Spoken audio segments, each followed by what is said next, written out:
All right, let's see. Where we're at is chapter 20, Abraham and Abimelech. Mm-hmm. It's a Abimelech. very short chapter. Is it?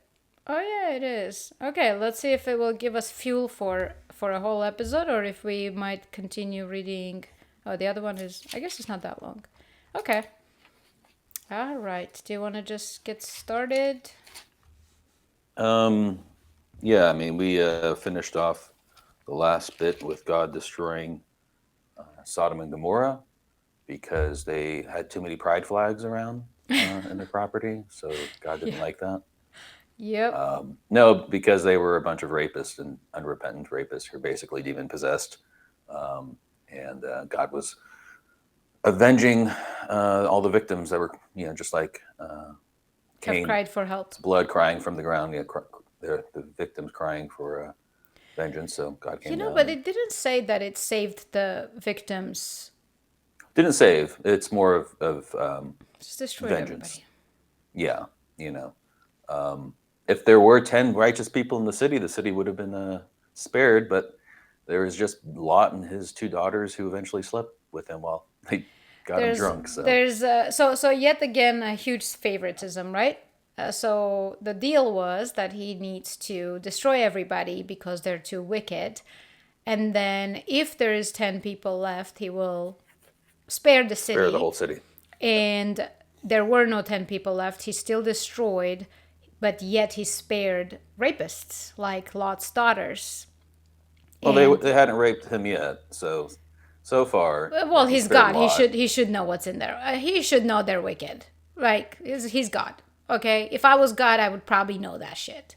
Okay, just God knows everything. So God should know everything. God, if he's God, he should know everything. If he's not God, then he should stop being an imposter.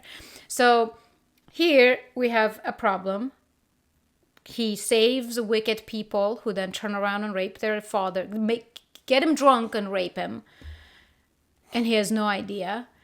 And on top of that, it is not insignificant that he's supposedly so angry that people are wicked, yet he didn't try to just like, okay, all the victims that are there's no way, right? Like 100% of something is wicked. The victims probably they wouldn't be a victim if they would be as wicked and it would just be a rendezvous. I don't know, like, right? Like you're right. If you're a victim, if you're saying that there are victims and their cries reached God, that means they are innocent people being victimized.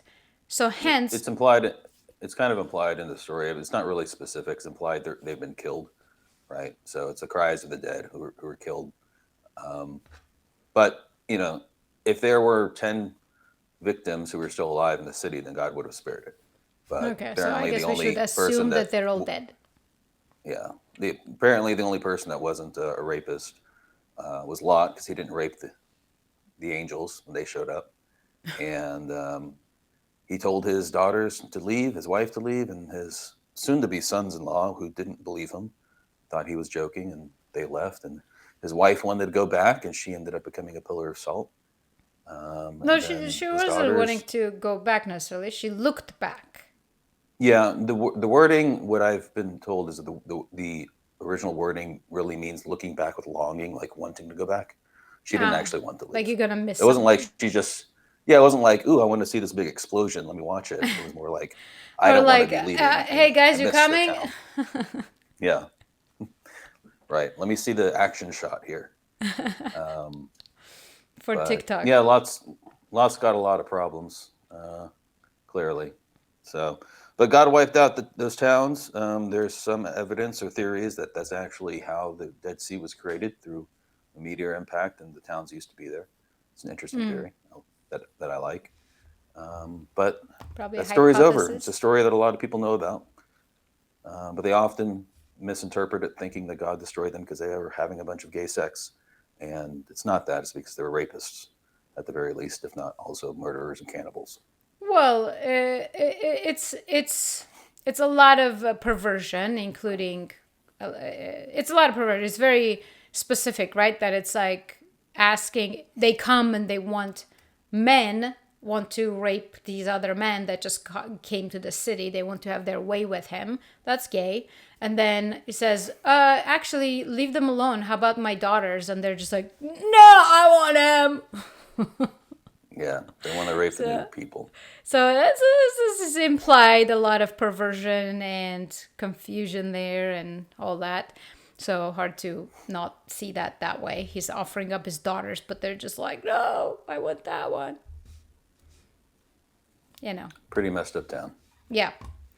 All right. Now we're at chapter 20.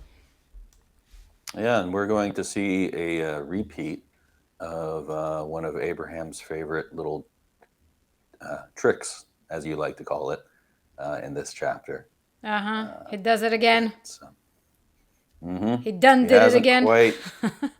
He hasn't quite has his full character arc yet. So we'll see. We'll see how this plays out. Pretty short. All right, let's go. So, from there, Abraham journeyed toward the territory of Negeb and lived between Kadesh and Shur. We all know where that is. And he sojourned in Gerar, excuse me. And Abraham said of Sarah, his wife, she is my sister. And Abimelech, king of Gerar, sent and took Sarah.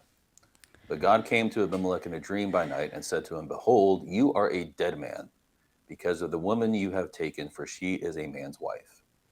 Now Abimelech had not approached her. So he said, Lord, will you kill an innocent people? Did he not himself say to me, she is my sister? And she herself said, he is my brother. In the integrity of my heart and the innocence of my hands, I have done this. Then God said to him in the dream, yes, I know that you have done this in the integrity of your heart, and it was I who kept you from sinning against me. Therefore, I did not let you touch her. Now then, return the man's wife, for he is a prophet, so that he will pray for you, and you shall live.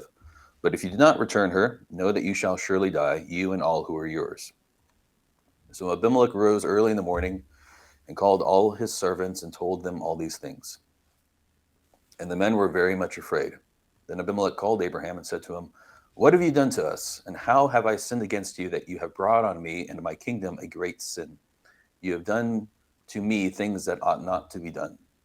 And Abimelech said to Abraham, what did you see that you did this thing? Abraham said, I did it because I thought, there is no fear in God at all in this place, and they will kill me because of my wife. Same kind of thing he said about Egypt. Besides, now we get some more info here. Besides, she is indeed my sister, the daughter of my father, though not the daughter of my mother, and she became my wife. So she's his half-sister. So he's trying to get off on a technicality here. And technically, she is my sister. And when God caused me to wander from my father's house, I said to her, this is the kindness you must do to me. At every place to which we come, say of me, he is my brother. Hold on. What? Yeah. She is indeed okay. Sister, okay. God caused me to wander from my father's house. I said to her, this is the kindness you must do me at every place to which we come. Say of me, he is my brother. Okay, go on. So this was an agreement they've had for a while. Yeah, I remember. Since they're sojourning, to try to protect them. Then Abimelech took sheep and oxen and male servants and female servants and gave them to Abraham and returned Sarah his wife to him. And Abimelech said, behold, my land is before you. Dwell where it pleases you. To Sarah he said, behold, I have given your brother 1,000 pieces of silver. It is a sign of your innocence in the eyes of all who are with you. And before everyone you are vindicated. Then Abraham prayed to God, and God healed Abimelech, and also healed his wife and female slaves so that they bore children. The Lord had closed all the wombs of the house of Abimelech because of Sarah, Abraham's wife. So there ended up being a blessing because Abimelech listened to what God said and ended up getting blessed because of that. Oh my goodness. And that's it. That's the chapter. Yeah, I hate this story. I hate it. I hate it so much. So, this is so not fair.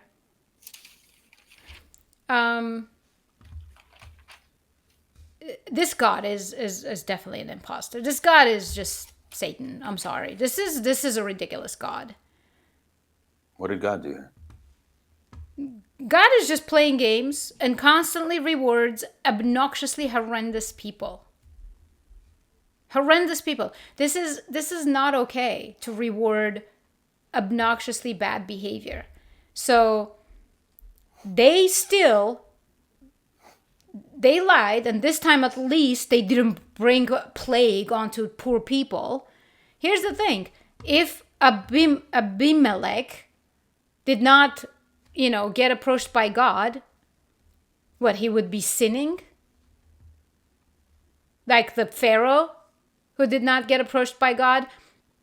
So their lie would have caused him to sin, and then that would be somehow his problem.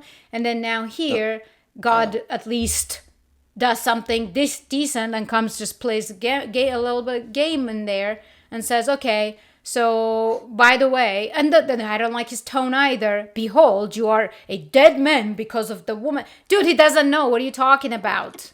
How about, hey, dude, just heads up. That woman is married. You probably shouldn't do anything with her. No, you are a dead man because of the woman whom you have taken, or she is a man's wife. Like, as if he's supposed to know that. And then the guy's like, Lord, will you kill innocent people? And then blah, blah, blah. And yet again, we see Abraham's utter cowardice, narcissism, selfishness, whatever it is. Just somehow decided that people will kill him. Somehow him pimping out, if he doesn't pimp out his wife, if he doesn't do honey pot traps, if he doesn't do that, he's going to get killed. Somehow that's the mental gymnastics he's crafted. And then here they are again in a place trying to pull that stunt. And this time God was like, all right, I didn't tell the Pharaoh, and that was not fair. Let me just at least tell this dude. And then he's still, like, what I would like to see is Abraham and Sarah severely punished and kicked the fuck out of there. That's what I would like to see. Not given oxen, what is it? With the donkeys or sheep and whatever, and male servants and female servants, and just like, here, have everything you wanted to do, even though you're a liar and a scam, like a scum. Just have it, and you can have our lands, and you can dwell here. And it's almost kind of like goes off of that ridiculous thing, as if it's just these people, no matter how it turns, it's just whether they exploit, they get rewarded, whether they get caught, they get rewarded, there's just huge favoritism and zero punishment and constantly rewarding bad behavior. So this is why I go yet again right back to, this is not God. This portion of the Bible. So this is why New Testament should not be linked with this at all. This is just a story of, like, if I decided to be like, how do I get everybody to follow my story, where it's just best of my best interest, and wherever I go and however, no matter what kind of shenanigans I do, I am coming on top. and then I just write that book, and enough people are stupid enough to just fall for it. That's just what I see here. It's obnoxious. It's revolting, despicable. Both God's behavior, him not punishing Abraham, of course, Abraham and Sarah's behavior, and how we're supposed to keep following these people around as if they're some exemplary people. Although so far they're not quite exemplary yet. They're not getting punished. If we saw punishment, not reward, how do you train a dog? When it does something you don't want it to do, you reward it, right? If it does something, otherwise you don't. So that rewarding signal, like, they're going to get worse. They're not going to get better, because he is training them to get basically zero punishment for bad behavior. So I'm not seeing God attempting to make them better, basically, is what I'm saying. God is not interested in making them better. Just gaslighting. So at the beginning of this story, I mean, where you have correct that I agree with you here is Abraham being a coward still, because God made some really big promises about him and his offspring. So he shouldn't be afraid of people killing him because his God, Yahweh, made some really big promises. So if he's actually going to trust his God, he doesn't have to run some sort of ploy to protect himself like he's done here, again, like he did in Egypt. And by running this ploy, he put Abimelech in a really precarious situation where Abimelech would have sinned by sleeping with another man's wife. And God ended up coming and actually rescuing Abimelech, saying, "Hey, you're about to be a dead man because you're about to commit a grave sin. This is actually someone's wife. But is do it a not sin sleep if with you this don't person." know? And God even says, "I stopped you from sleeping with her so that you wouldn't actually commit this adultery. So I'm protecting you here.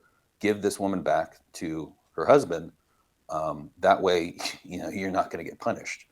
And, in a way, it was a test for Abimelech. And Abimelech was like, "Okay, yeah, sure, of course. Let me send her back." And Abimelech was rewarded for that because he was healed and his people were healed.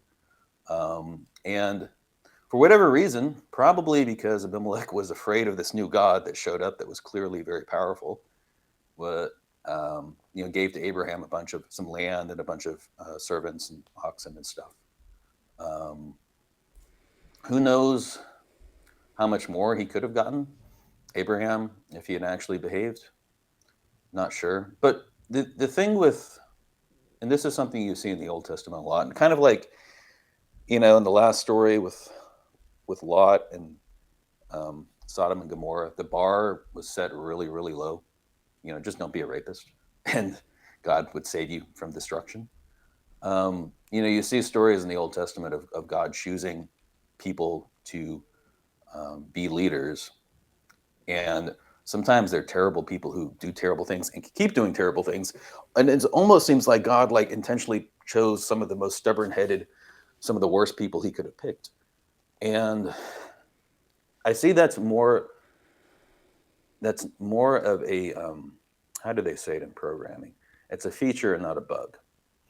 The thing is if the Old Testament was only stories of amazing, perfectly righteous people who were doing great things and were rewarded for that, then how can we relate to that at all? We have, as broken, flawed people, we can't relate to being perfect. Well, and being I cannot relate righteous. to despicable degeneracy like this. So Well, I think people are not this, degenerates like this. not this. I mean, you may not be able to relate to this specific type of degeneracy, but there are plenty of people in the world who can.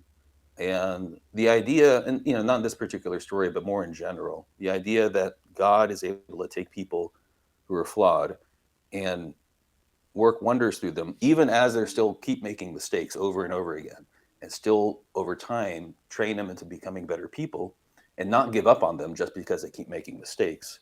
That is something that's a lot more powerful, in my opinion, to see in the story than just to see a story of righteous people doing great things and terrible people getting punished. It's actually a story of real people struggling and failing over and over, and God not giving up on them, saying, "I still chose you for a purpose. Keep getting up, keep walking with me, and you'll eventually fulfill the promise that I gave you, even though you keep screwing up over and over."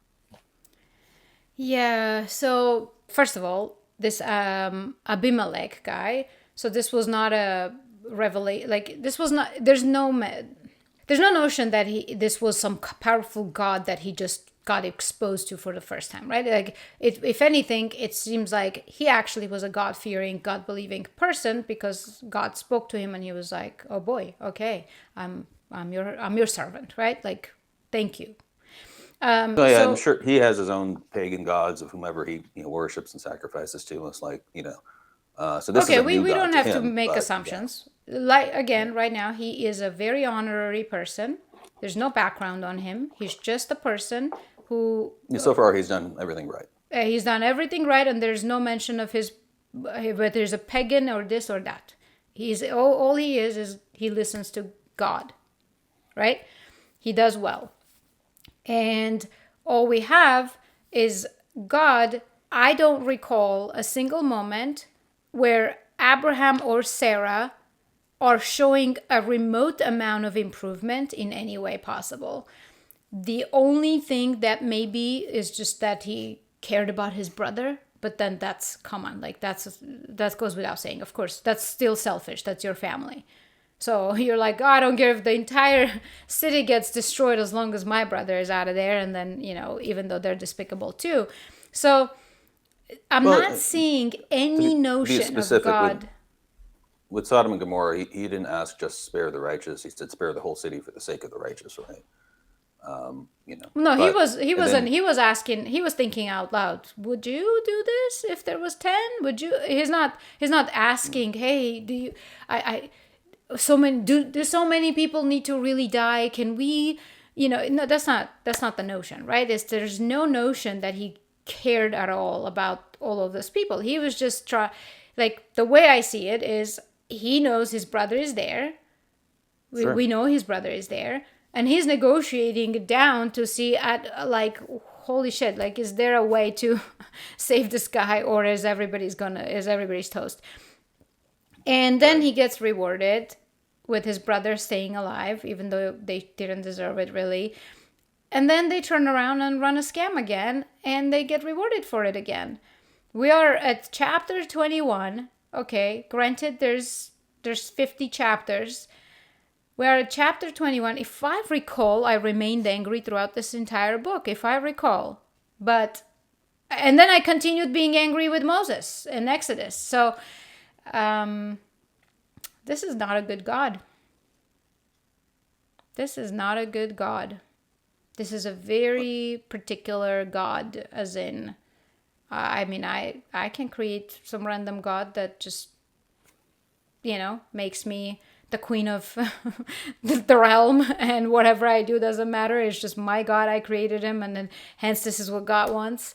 It's just what it sounds like. It's just I'm not seeing that, what you're saying. I'm not seeing God not giving up and wanting them to be better. I'm seeing a God that is picking horrendous people, then rewarding their horrendous acts, which only suggests by basic psychology that you reward bad action, more bad action is going to take place. We don't have to like look too far into that. It's just true. well, this is where we are so far in the story, and if God were to give up on him, the story would be over here. If So then that just you makes it know, a story, period, right? Nothing more. yeah, Not anything other than just a story. the thing with there's a saying, I actually think it's from a Reliant K song, that the beauty of grace is that it makes life not fair. If every bad action that we take came with a punishment, and every good action came with a reward, how do I phrase this?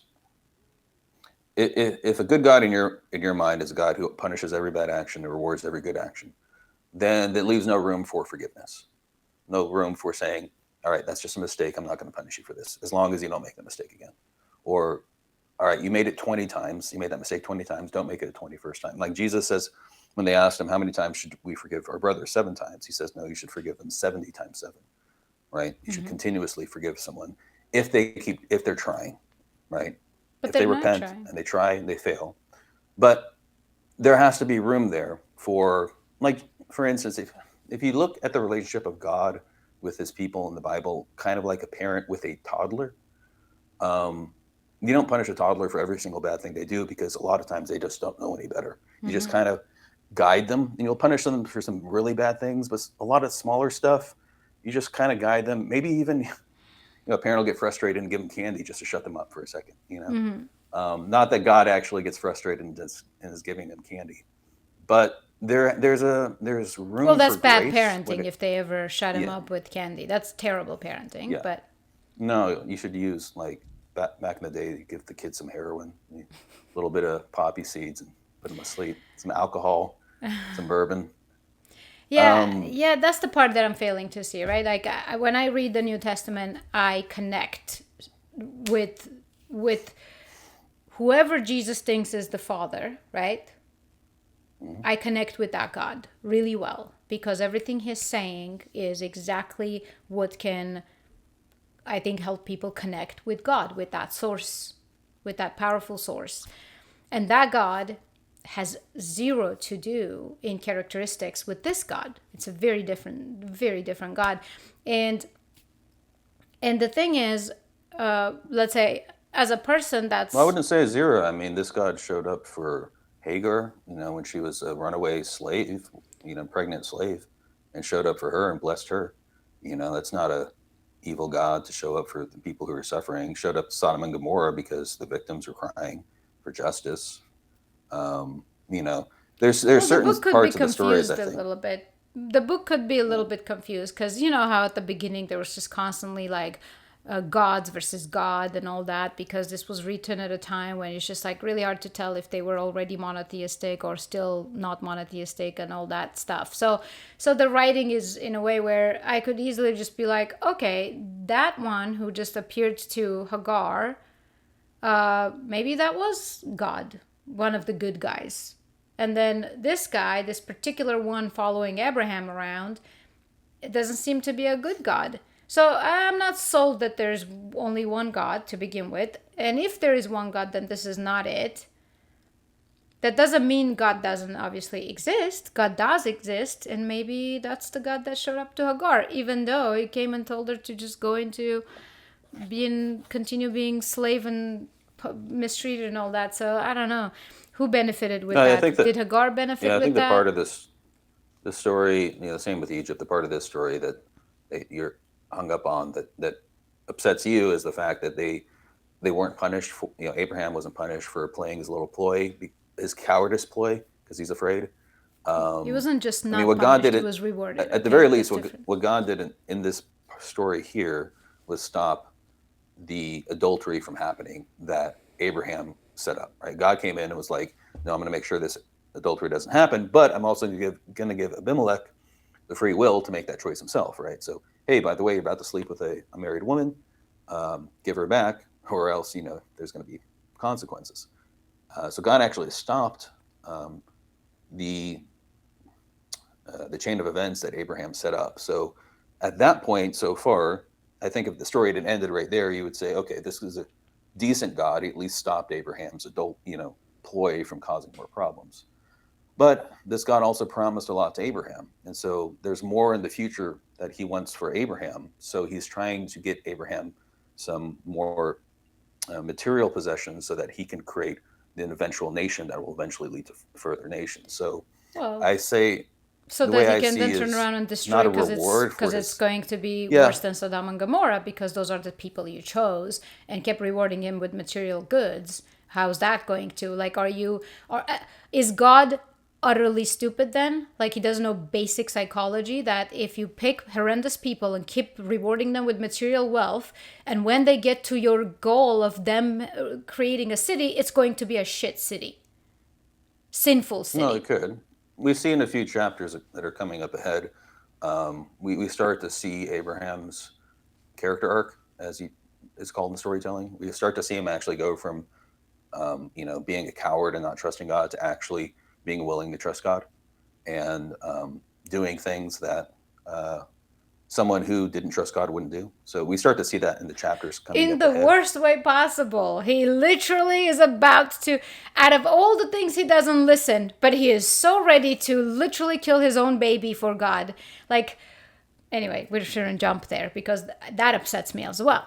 That upsets me as well. So you just, so material wealth and your schemes and shitty behavior is you will not listen to God. You will constantly do this for material good, but then all of a sudden this is the moment you choose to listen to God. You take your son and you're about to butcher him for this God. That makes even less sense. We'll get to that, and I think I can prove that Abraham actually does kill Isaac, and Isaac is resurrected from the dead. And it's actually an old Jewish Oh, tradition come on. in the Okay. Mishnah.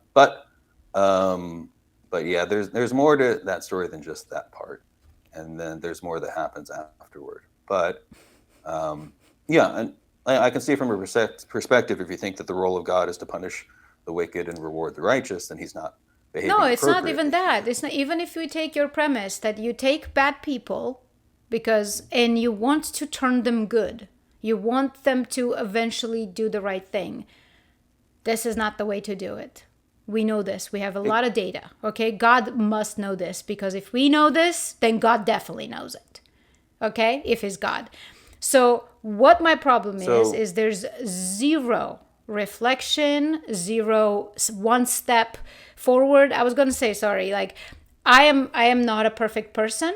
And throughout my life, I've made, not this kind of mistakes by any means, small, insignificant mistakes that harmed no one but myself oftentimes. But I have done things where I just I test my boundaries, right? A little bit. I'm like, ooh, what can I get away with, right? And then I am punished, but I'm also rewarded in a sense. I am punished in a loving way where it makes me want to be better. But it definitely doesn't just reward my bad decisions or my bad behavior with material good. In fact, material good is the first thing that you lose upon horrific moments when you decide to do something you shouldn't be doing. And then then the forgiveness and I'm going to guide you, still part comes in is when even with that you now are down, you're brought right back up to be tested again. It definitely doesn't happen with constantly being rewarded by materialistic stuff. Like Buddha is probably just I don't know what, like I was gonna say rolling in his grave. Well, I mean, it's not like he's and getting Jesus rewarded too. with like luxury cars and Gucci bags. I mean, They these are are. things that Sheep help and keep your oxen people is the alive. Gucci bags and of that time and I mean, luxury cars. like oxen help you plow the field, and sheep help you create That was the clothing so wealth that of your the time, people. so you can't make that argument. Right. It's more survival. It's not like luxury. It's survival, right? So you have more material that actually helps you and your people survive. No, this Right. is It's not about I disagree. living in a fancy part. But the point I want to make here is that rewarding good behavior and punishing bad behavior can help guide people to doing the right thing. But there's more to being a good person than doing the right thing. It's doing the right thing because you love others. And so far they love nobody. Nobody. So you feel justice is served when you're rewarded for doing the right thing. But the times in which you feel the most loved by somebody is when you're rewarded even when you don't deserve it. Right? When someone gives something to you and you know that you don't deserve it, and yet someone still gives it to you and said, "This is yours," and you know that you don't deserve it. That's when you actually feel loved. And if God is a God of love, then there has to be some level where people are still rewarded even though they don't deserve it. Right? And that's kind of my take on this, is that there have to be parts in the story if God is love. That doesn't fly in the Armenian culture. I get that. We do not give for people who do not deserve it. We reward good behavior and shame bad behavior. And it's not that it's not that you tolerate bad behavior all the time. But what love is, and the ultimate love is God saying, I'm going to give you eternal life even though you don't deserve it, right? I'm going to save you even though you don't deserve to be saved. Love is the act of giving to someone who doesn't deserve it. Right? That is an act of love. And there has to be some of that in the story, or else God's basically just a machine, just a robot. Look, you can be empathetic, right? Like I have a lot of empathy for people when I see something good in them, even though they do a lot of bad things, right? I remember I had a friend back in the day, I think I was about 21, I want to say, that was caught up in a gang. He was, I do not doubt that he probably even has done something horrendous, like take a life. And he was a thief. He was just a flawed human being. But I don't know why. There was something in him that was connecting me in an empathetic way. I think that was his love for his daughter that he at all cost wanted to protect and figure out how to have in his life, even though everything he was doing as a person to so-called survive or make means end or whatever were horrendous things, right? A person like that, I do think that you can, as long as your heart and soul is actually driven by love, even when you're doing bad things. You're doing bad things because you love somebody or you love something that you want to protect and you think this is the way. I believe that people like that can change and they can become better, and they can improve, they can clean up, they can be not forgotten, they can be forgiven by God, and hence one day. And oftentimes you see sometimes people like that completely cleaned up, completely reborn again, let's just call it. And I believe in giving people a chance, seeing the good in the person and trying to help them to see that good in themselves as well, and to believe in themselves to clean up from the bad stuff they're doing. 100% agree there. It's just not what I'm seeing in this story so far. Not that's just this story, but the Egypt story, all of the Abraham and Sarai story. They're the scum of the earth, greedy, selfish, narcissistic, lying, cheating. I'm not seeing a single redeeming quality in them that God is somehow clinging on to. Not to mention, again, I know I don't want to sound like a broken record, keeps rewarding and rewarding. Well, and saying that, no, saw you're still going to have your city, you're still going to have your kingdom, regardless how you act, regardless that you're a freaking asshole. we saw in the previous, in what was it, 2 chapters before Sodom and Gomorrah, when God showed up with 2 angels, 3 men, and Abraham welcomed them with a giant feast. He grabbed his biggest food. Oh my God, his he best shared his food. meal. Yeah, and which is a massive deal back then for a stranger, because it wasn't just his leftovers. Well, he grabbed has the all best those food he had. riches that he keeps accumulating. That's the least he can do. But the point is, Maybe he was showing he off. gave We them, don't know. yeah, he gave some strangers the best food before he even knew it was God. He gave them the best food he had, and took care of them, and was not just hospitable, but gracious, and said, I am your servant. I don't know who you are, but you're welcome here. Let me take care of you. And which was part of the story, was kind of a dichotomy between, the way that Sodom and Gomorrah treated them when they showed up. But Hold on. at the very least, Okay, that's go the ahead. first, we have, at least that instance of showing that Abraham's not a total reprobate. There is good in him, because he welcomes strangers with open, loving arms. Now, in the next chapter, we're going to see them misbehave again. And Hagar, or Hagar, however you want to pronounce it, is going to have to suffer. But we'll see a miracle through that. And that's kind of the thing that moves a lot of people when they, kind of reconnect with God. And they Sorry. I have to stop you because I was like, I swear that's not what the book was saying. When he saw, okay, this is when he didn't know. You're saying he treat them well even though he didn't know that he was God or blah, blah, blah, right? Right. That's not true. It says he So lifted. the word Lord there just means like sir. It's not Yahweh there. He lifted. So He lifted up his eyes and looked, and behold, 3 men were standing. When he saw them, he ran from the tent door to meet them and bowed himself to the earth and said, O Lord, if I have found favor in your sight, do not pass by your servant. So he's almost just like, it's like he understood who they are and he wanted them not to pass by him. So to me, that means it's not like. This is why.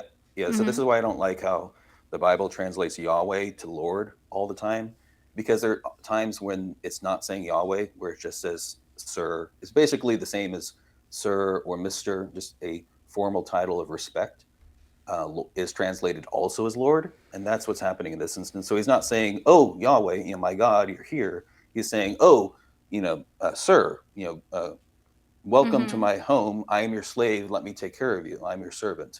I don't know who you are, but I'm your servant. Here's a respectful title, sir, Lord. That's what's actually happening there. It's not Yahweh like in the other translations where it says Lord. And that's just not my interpretation. That's universally understood.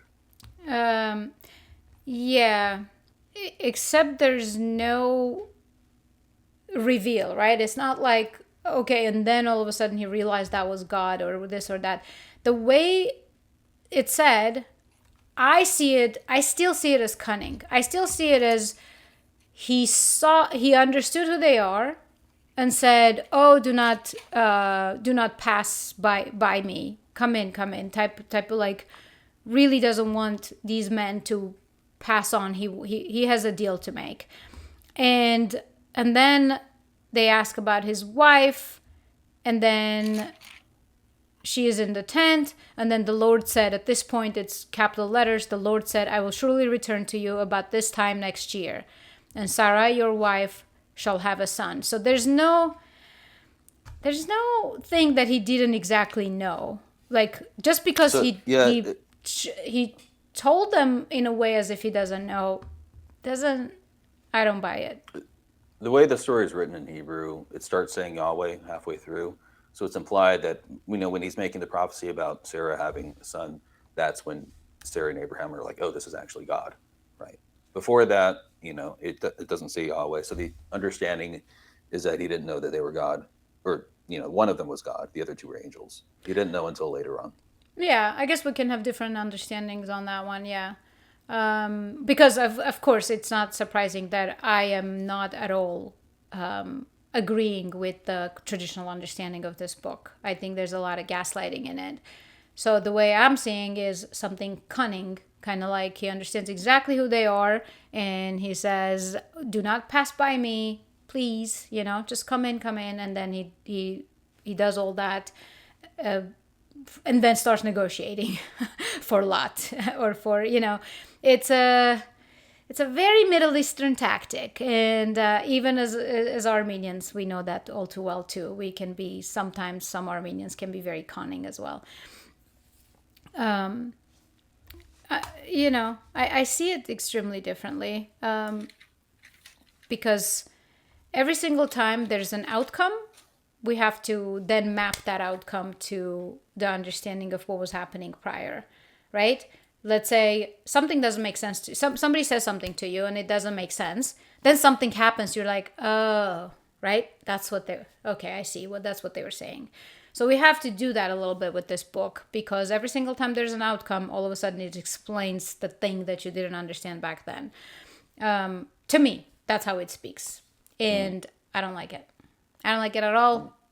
One of the things that I've noticed when people kind of come back to God, they have a really powerful moment. If you talk to people who have those kind of return, to church or to Christ or whatever, they look back on their life. One of the things that really impacts them is when they start to notice all the things that God was doing in their life, even when they were shooting up drugs and abandoning their family and acting like terrible people. They look back and they realize that God was actually sending things their way to try to help them. That's real God. Right. And that's usually, you don't see it in the moment, right? Because you're so self-absorbed. You don't see the fact that God's actually sending you blessings to try to keep you alive and take care of you. And it's only when you come back to God in the future and you look back at your life and you're like, oh my God, I didn't deserve any of that, but God kept sending me things to try to keep me try to push me in the right direction. He kept sending me love, or sending me people, or random money would show up just to try to help, even though I was being a terrible person, because he was hoping that I would eventually return back to him. So when I see things where people who are misbehaving in the Old Testament aren't immediately punished, although oftentimes they are, like we'll see it later on, a lot of times they're immediately punished. But like in this story, Abraham's being a coward, but still he's not punished, and he's given some safe place to live. I see it similar to that kind of situation where people look back in their life and they realize, oh, even though I was being a coward, even though I was misbehaving, God was still providing me things because he had a bigger story to tell. And now I see that because I'm closer to God now, and I can actually look back and see what he was doing in my life throughout that story. But in the moment, I didn't understand. Yeah, there are different people, right? There are people like that. And then there are people who actually start cleaning up because they do see it. And they're like, okay, God keeps coming for me. God keeps helping. Right. But usually, what I will say, it is rarely, if ever, that God rewards in a way of, here's more heroin. Here's the abundance of heroin for you, rather than sending someone loving in their path that can maybe cause a deflection, cause a reflection or anything of that sort, right? Like someone who's there for them to say, if you're ever ready to clean up, I will help you, right? So that's very different than being rewarded for your bad action. Yes, you technically are being rewarded, but in that moment, that selfish asshole is not seeing that as a reward. That's seeing that as an annoying person on their path sounding wise, trying to sound wise, right? So it's really different. It's really different. If, let's say, Abraham did this horrendous thing and he actually lost everything, but after losing all of that, some other person said, I know you're an asshole, but I'll help you anyway. I'd be like, okay, yeah, that's, that sounds more in line with how things usually go. But that's not how this story is going. This story is constantly going the most insane way with the reward system. Zero punishment, Well, we also zero have to remember that pullback. this world, Hold on, what am I trying to say? Zero downturns, kind of like for Abraham to be like, oh no, my life is ruined now. God help me. No, nothing like that. It's just nothing but a perfect schemes and despicable acts followed by here's more riches and you will be forefather of nations. we also have to, and I understand the point you're trying to make. Like, I get that. We have to remember that this world isn't a just and fair world, and there is no promise, especially in the New Testament. There's no promise that if you do good things, you're going to get rewarded. Like if the world actually worked with instant karma, you do good things and good things happen to you. You do bad things and bad things happen to you. Right? That's not how this world works. So if that were the stories in the Bible, that would be a complete lie, right? I mean, if God were to say, all right, as long as you behave and do what I tell you, your life's going to be great. You're going to be rewarded. In fact, if it were to be an accurate story to accurately represent how this world works, you do good things, like they say, no good deed goes unpunished, and bad things still happen to you. You do bad things, and sometimes good things happen to you, because that's just the way the world works. Because you're not supposed to be doing the good things for the reward. You're supposed to be doing the good things because of the goodness of your heart. And in order to have goodness in your heart, you have to feel loved, and you have to be giving love. Because the ultimate reward in Christianity, is eternal life, which is eternal love, which is an eternal peace within yourself. Despite the world falling apart and the suffering happening around you, you're able to stay connected to God, right? And so that's the actual reward, and you're not chasing after the reward in a selfish manner. It's just something that develops in you as you become closer to God. But if we were just to see stories in the Bible of good people having good things happen to them, people having bad things happen to them, it wouldn't reflect reality at all, and it wouldn't reflect the No, promise but that God neither does makes. this. So, Okay, that's a yeah. good point, but neither does this, right? Because here's the thing, this should reflect that a little bit because God is supposed to be like guiding, right? Actively guiding. Whereas we are supposed to be like God said, you know what, do you for a while, let me see if you deserve, to rot in hell or, come to heaven, right? Because if these are the people that God is guiding, who are the people that's supposed to go to hell? Because these are the people who are supposed to go to hell. So in real And we don't life, have a yes, you're concept of right. hell You yet. can do a lot of good things.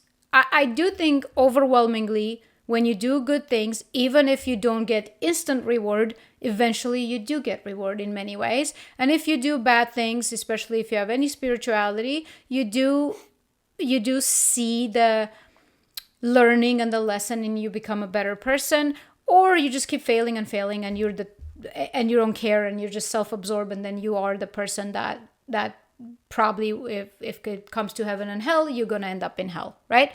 So yes, life is not black and white. It's like, oh, I did good thing and karma instantly just brought it back to me. That's true, but it's not this either, when it's like a perfect, like no matter what they do, how they act, it's just a perfect nothing but reward, reward, reward, reward, reward, and they're just more and more despicable and self-absorbed, and yet they just keep being promised stuff. So that also doesn't reflect real life. But since God is guiding them, we're supposed to see this as the parent parenting the child to become the ultimate best thing in an active manner. Then we should see more active punishment upon bad behavior, reward upon good behavior, right? This is not regular life and free will here. This is we're going through the story of God actively choosing these people to guide. Hence, we should see his parenting tactic here. And his parenting tactic so far stinks. He's raising a monster. Yeah, see, I see it very differently. I mean, Abraham did something that put his wife and a situation where she would have committed adultery, and God stopped that from happening. You know, He didn't stop the um, first time, and then he stopped this time, sure, and yeah, he. he stopped it from happening. And like I said, it's like with toddlers. There's stages of the development of God's followers, and in the early stages, they're not as sophisticated as the later stages. But going back to my previous point here, because we don't want to go in too many circles over this, but most of Jesus's disciples were brutally murdered. You know, they were beheaded. One was skinned alive. Another was crucified upside down, tortured. Right, like they were the best followers of God who ever walked the earth, some of the best, and yet they suffered horrendous fates. And the early Christians were tortured in the Colosseums, for a few hundred years. That's a very different. These are not parallel stories, but go on. But right, but my point again is that this world does not punish the wicked and reward the righteous. This world is just very unfair. And so the reward that God promises for following him ultimately is union with him in your heart. Everything that's happening on the outside either helps move you in that direction or move you away from that. What I see in these stories in the Old Testament is God choosing certain people to tell the story through, and then having to deal with them and all of their flaws, and sticking with them despite those people continuously making mistakes and being flawed, and sometimes punishing them immediately, and sometimes not punishing them, just letting them, basically saying, all right, well, this one wasn't a big deal. We'll just forget about it. Sometimes punishing them, sometimes forgiving them, which is, the appropriate thing. When you're a parent, sometimes you just forgive your kid. I haven't seen the punishment, but there hasn't been punishment, so that proves my point. I'm just saying this is not a natural, organic thing. It's very one-sided. But the ultimate goal for God should be, I would imagine, for you to come to God, right? So this God is doing almost everything for any decent person to be like, okay, I'm out of here. Not coming to this God. But then why is it that the New Testament God is doing the complete opposite of that? New Testament God sounds wise, spiritual, truly spiritual. It's forget about all the extra books around it. Let's just think the Gospels. Because I'm not interested in how we dogmatized Jesus into whatever. I'm talking about what was Jesus teaching. Everything he was teaching is highly spiritual and connects you to a source, a God, a father figure. And how is it that if this is supposed to be the same, this one revolts and just completely just like, okay, if I just read this book, I'd be like, yeah, I guess I'm an atheist. And then if I read the other one, I'm like, oh, okay, there is God. There's a good dude here. That's worth following. So obviously to me that these are not the same thing. And the reason why his disciples get killed, I mean, he gets killed too, because the whole point is to come to this earth. Let's say if you came from other places, the whole point of Jesus was to fight against the wicked. In fact, this wicked God and all of what he has created. That's my take. But he knew that to fight that evil, he has to be prosecuted, and his followers will be prosecuted because truth gets prosecuted. So if he's spreading truth, truth will continuously be prosecuted. We see that even today. Till today, that's the same rule of life. Truth gets prosecuted because there's evil things and forces that do not like truth to come out because they're not standing on good foundation. So the second truth comes out, their foundation collapses because they're just built up on nothing but fluff, but in hopes that one day will prevail. So yeah, very different gods, very different messages. I wouldn't say at all that Jesus came to fight the wicked. Jesus came to save the wicked. He came to save the wicked from themselves.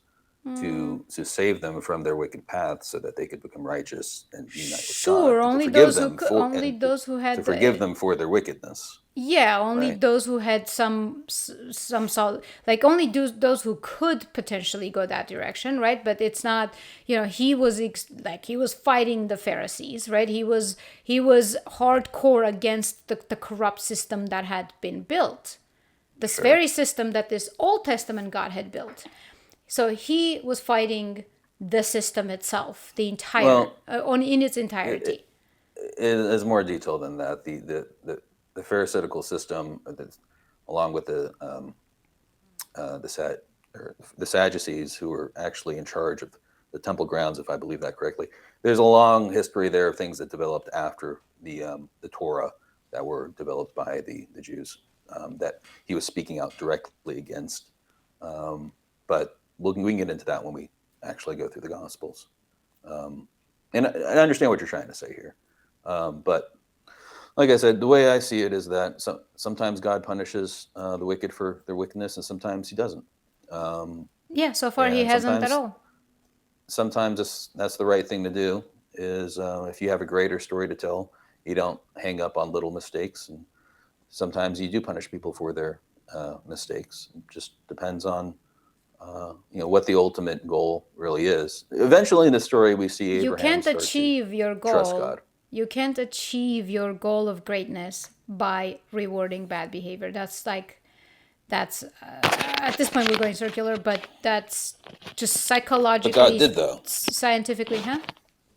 But God was successful, because if He wasn't, we wouldn't be reading this in the Bible right No, now, he's not right? successful. We're as wicked as we were before. We're as ridiculous, as corrupt as the system is still, the same corrupt system is still fighting. The whole battle of good and evil is still ongoing. And we're No, not no. Well, I better. mean, We're it pretty wicked. eventually the battle of good and evil ends, but the whole purpose of God selecting Abraham, like his eventual goal is Christ, is the actual incarnation of God as a human. And so that's the seed, the ultimate seed that's promised to Abraham that blesses all nations. So God was successful in making that happen. So this is where this is where it's just like so hardcore. Like I become more and more convinced, right? Because it's as if I was to say, like as if you observe a personality, right? Let's say me. Let's say you observe my personality. You get to know me really well, and then I come back with a different body, supposed to be the same soul, the same person, same, you know, good or bad, same person, same soul, but in a different body. Yet it's just a completely different human being. Not because it looks different, because it's a completely different human being. In fact, it's just like day and night different.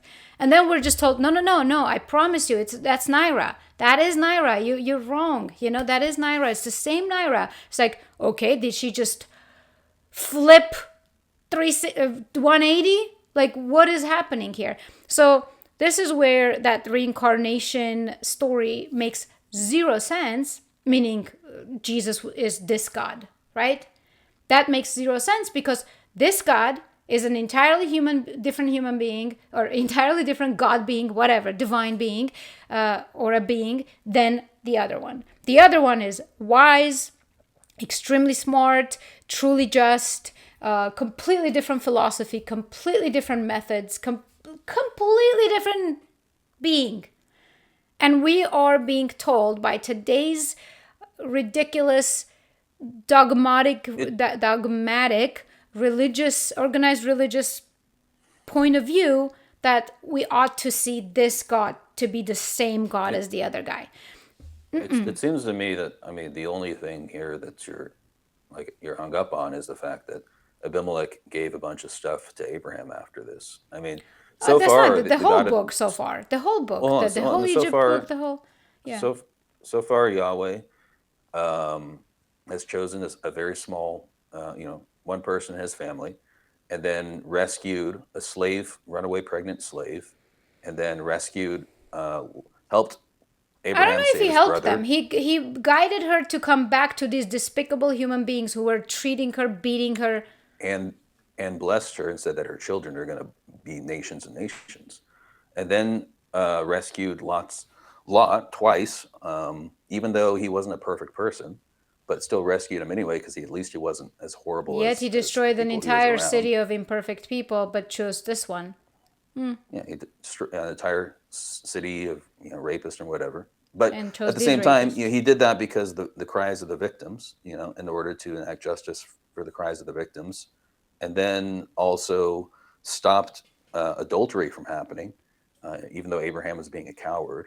Like, there's a lot of good things that this God has done in this story, and I think that the problem is that you're very, very upset that whenever Abraham does something wrong, he's not immediately punished, and No, sometimes no, he's I haven't still seen rewarded. this God do anything Yeah, but bad, right? This God is vengeful, extremely but I just vengeful, listed a bunch of things. extremely bipolar. He's there's zero wisdom that I see in this God. It's just a flawed. It's as bad as Muhammad. Okay, But I just listed like seven good things, including none of those things. rescuing a runaway female pregnant slave and saying, "I'm going to bless you and bless her children." Like, and that You have to slave put that saying, in "This God has context. heard me." You have to put all of Yeah, that in context. She, I don't think when she's being beat up and harassed and completely just so she would be better off and much happier if she didn't live that life and just went on like, it's okay, I don't have to be a king, I better just be freaking happy, right? I better be. It's yet again constant like promises of greatness and wealth, all materialistic stuff, all just nothing about the soul not and wealth. goodness. Yeah, not wealth. She blessed her children to be Children to be. leaders of nations, and every mother, the most important thing to any mother in the world is that her children have a blessed life. Like, nothing's more important to any mother. Like, so God gave her the biggest blessing that He could possibly give her. Every mother, like if you're a mother, I would imagine if your choice was between, you're gonna have both you and your family probably gonna be abused, beat up, mocked, just horrendous life, but if you go through that, they will be kings of nations or something, or you can go live a peaceful, beautiful life, happy, your soul will be in a good place. I would imagine any wise person would choose that, not the promise of the greatness. So I don't see it that way. I'm not seeing this You're, God do anything godly you're kind of yet. you're working your way towards the atheist argument of God good, why bad thing happen, right? Because eventually, if you keep pushing in No, that no, direction, you can apply it not to that. everything. If God's good, then why do bad things happen all the time? Why doesn't He stop bad things from happening? Because innocent people are tortured and die by the thousands every single day. If God's good, why First isn't He of stopping all, that? So that's not a you're kind terrible of applying argument, the but that's same, not the argument I'm making. but it's a similar argument. It's It's like, if not. I'm God's so saying this good, God why? is a despicable God. He's not But I showing listed six things that He anything did good. godly about him.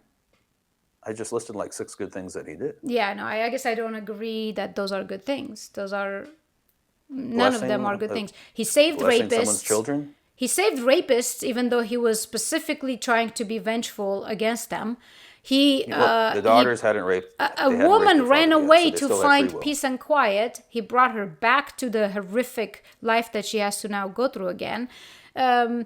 He no no I don't see. He's done everything good for Abraham and Sarah, the most despicable people, and he's done nothing for me to think like, oh, that's a God worth following. What a wise God.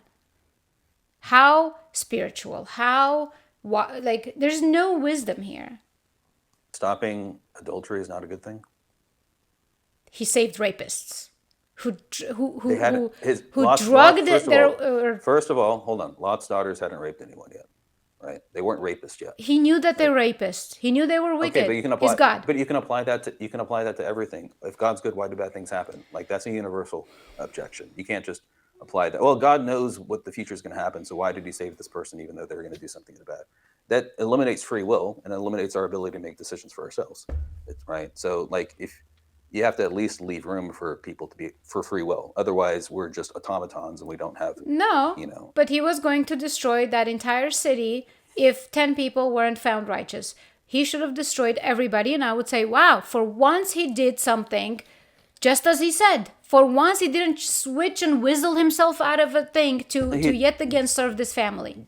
God said He would spare thousands of evil people if 10 good people were living amongst them. Like, is that not a good thing?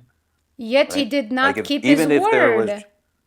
even if there were 10 good people living amongst the thousands of wicked, He would spare the lives of the thousands of wicked, right? Because the 10 weren't living amongst them. But there weren't 10. There was just Lot and his daughters. There was like 5, and He told them, "All right, get the hell out of here." No, they weren't righteous.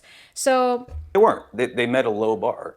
That's the whole point. Is God's There's not putting the bar so high. zero insinuation in this book that they met that bar. Okay, zero. So what happened? Lot did not rape the angels when they showed up. He rescued them from being raped, and Yeah, was the yeah. bar God didn't that was say, set. "Here I proclaim that you didn't do that, so I shall save you." God usually proclaims his decisions pretty well. That's clear in the story. It's not clear. Clearly, it's not clear because I'm disagreeing, right? I'm reading the same book. So it's not clear to me. It's what's clear to me is that he said one thing, and yet again he did not keep the stoic honor code to just be like, okay, sorry, you shit out of luck because actually everybody must die because we did not find 10 righteous people in this city. But yet no, he killed everybody but these horrific people yet again. I'm not going to see that one different until God starts redeeming himself. Oh my God, I can't speak. Himself. If you're looking for good people to be really, really good and be rewarded for their goodness, and I'm bad looking people, for a good God. I'm seeing I I'm seeing listed a like very 7 things. I don't know how you're not saying it. Yeah, no, I'm not seeing that at all. Like rescuing someone who's unrighteous but at least not a rapist, better than right. That's a good God. It says, hey, you're a really horrible person, but at least you didn't rape me when I was around you, just like all these other people around you tried to rape me. So you're one step above the rest of them. So I'm going to go ahead and rescue you, right? Should he have killed Lot? Would you say a good God would have just killed Lot too, with his family? Yeah, good God would do what he said and not stir away from his proclamation. And he would, if there was a one righteous person in that, but that was not Lot. Clearly, that was not his daughters. He could have, if there was any fairness to this story, I would have loved to see that. Sorry, Abraham, Lot didn't make it, but this new person, we don't know him. Here's, I don't know, John Doe. He was good actually. So maybe welcome him to your family and let's move on. I think for you, it's very, very important for you for someone that you think isn't a good person to be punished. And I think the story I'm in the seeing Bible, favoritism. It's very important for me to see God being fair. I'm seeing nothing but favoritism towards one particular, call it family, call it lineage. So written more specifically, by the those question with people. Lot, So like obviously, if you could think God should have killed Lot, even though he was slightly better than the rest of the people in the town, rather than saying, okay, you're slightly better, so I'm going to rescue you because you didn't rape, me and my angels when we showed up. You rescued me from being raped, even though you tried to, offer your daughters in exchange. At least you didn't, at least you're slightly better than everybody else, so I'll go ahead and rescue you. I see that as a good God, right?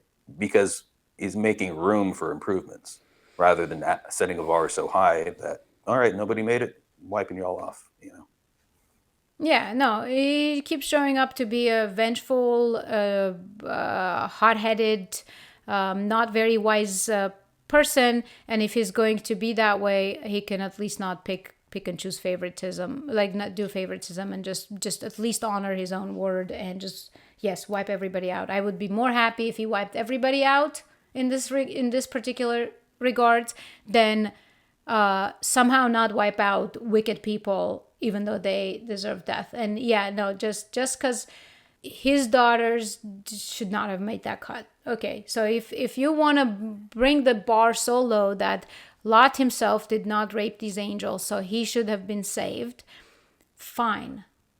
His daughter should not have been saved. So I'll end with this, since we see things very, very differently here. It's very, very clear in the New Testament, both even in the Lord's Prayer itself, forgive our sins as we forgive the sins of others. And Christ makes it very clear that we each will be judged by the way that we judge the rest of the world. The way that we judge others, and the way that we determine the way we judge other people is how God's going to judge us. Yes. So, which is why a lot of the saints and a lot of the monks will say, if you have hatred in your heart for even one person, you're far away from the kingdom of God. So, we have to be careful about how much we want people to be punished, because God's going to apply the exact same justice to us. I don't want, no, that's not what I'm saying. I don't want people to be punished. I want God to either stop meddling or be fair. That's all I'm saying. Because I would love for the world to be judged the way I would love what you said. So the way I treat people, for example, the way I want to be treated. I would love if the world also treated me the way I want to be treated, and God punished or rewarded people the way I think is fair. Because I don't have hatred in my heart. I don't have hatred towards individuals. I just cannot stand like inconsistencies and favoritisms and unfair, unjust stuff, especially towards scummy behaviors and people. So that's not me hating people, individuals. I couldn't care less. Like I can. Well, I'm not accusing you of hating anybody. No, I know, but I'm just saying. Yeah, I don't want God to be fair. I absolutely do not want God to be fair. Because if God was fair, that's his entire job. I deserve to make people fair. If God was fair, I deserve a lot of punishment because I am. I try to be a really good person, but I've made some terrible mistakes. And you are punished. You can't even sleep, dude. You are punished plenty. Yeah, I don't know what you're smoking. Maybe I need to smoke some new stuff, but no, I don't want God to be fair. I mean, that's kind of the whole point of grace. Is the fact that grace makes life not fair, and it's a blessing that God's not fair. Because if He was fair, we would be SOL. We would be in a bad position. But God is so loving; He's saying, "I'm not going to be fair. In fact, I'm going to go ahead and forgive you and bless you, even though you're a piece of shit, because I love you that much." And what I'm trying to say, and we can maybe end on this one, is we saw a criminal, clear criminal, butcher a girl on a train. Someone who should have been punished 1,000,000 times. Someone who had already killed, I believe, 7 or 8 people before, and yet he was still on the streets to commit yet another murder.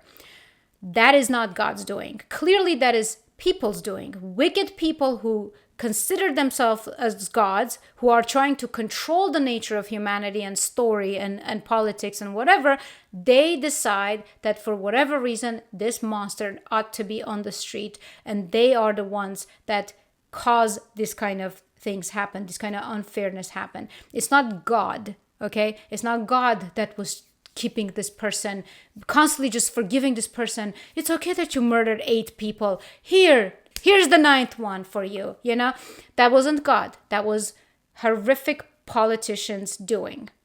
So what I'm seeing here is horrific people who want to control the narrative, but they self-proclaim themselves as gods, and they just keep doing horrendous things. Because when God actually does show up, it becomes extremely clear that that is God. Because all of a sudden, it is wise, it is trying to push people towards wisdom and righteousness.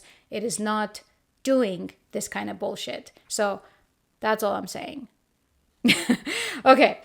Well, yeah, we are at hour 14. I thought we were going to have like a super short episode on this one, but we went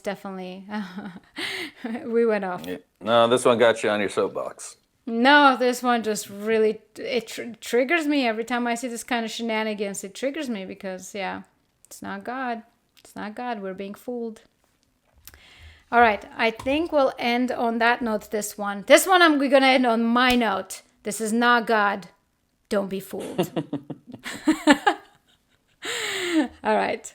If you guys made it this far, consider subscribing. It would help us a lot. We'll see you in another episode.